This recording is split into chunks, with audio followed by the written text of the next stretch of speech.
நான் சிலரை பார்த்துருக்கேன். ரோட்ல இருந்து கூட கர்த்தரை ஆராதிக்கணும் அப்படின்னு சொல்லி பாட்ட பாடுவாங்க. எந்த இடத்துக்கு போனாலும் ஒரு கஷ்டப்பட்டவங்களை பார்த்த உடனே கொடுக்கணும் அப்படின்னு மனசாக வருது. ஒரு ஜெபக்கூட்டத்துக்கு போனா கண்ணீர் விட்டு நல்லா சந்தோஷமா ஆண்டவரோட உறவாடி இருப்பாங்க. இதெல்லாம் பார்த்து எப்படி உங்களால முடியுது? எப்படி உங்களால இப்படி ஜெபிக்க முடியுது? எப்படி உங்களால இப்படி ஆராதிக்க முடியுது?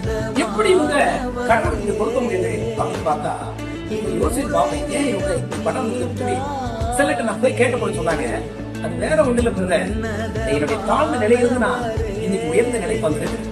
இதுக்கெல்லாம் காரணம் இந்த கடவுளுடைய அன்பையும் இறக்கத்தையும் கொஞ்சம் யோசிச்சு பார்த்தா என்னால துடிக்காம இருக்க முடியல, என்னால ஜெபிக்காம இருக்க முடியல சொல்லி அவங்க சொன்னதை நான் தராத கேட்டிருக்கிறேன். அருமையான தேவ பிள்ளைங்களே, இன்னைக்கு நீங்க அப்படிதான் ஆண்டவர் உங்களை எந்த நிலைந்து எடுத்து உங்களை உயர்த்திட்டு இருக்கிறன்றத கொஞ்சம் நீங்க யோசிச்சு பாத்தீங்கன்னா நிச்சயமா கடவுளை துதிக்காம இருக்க முடியாது, ஆண்டுக்கு கொடுக்காம இருக்க முடியாது, ஆண்டுடைய சித்தரை ஜெபிக்காம இருக்க முடியாது.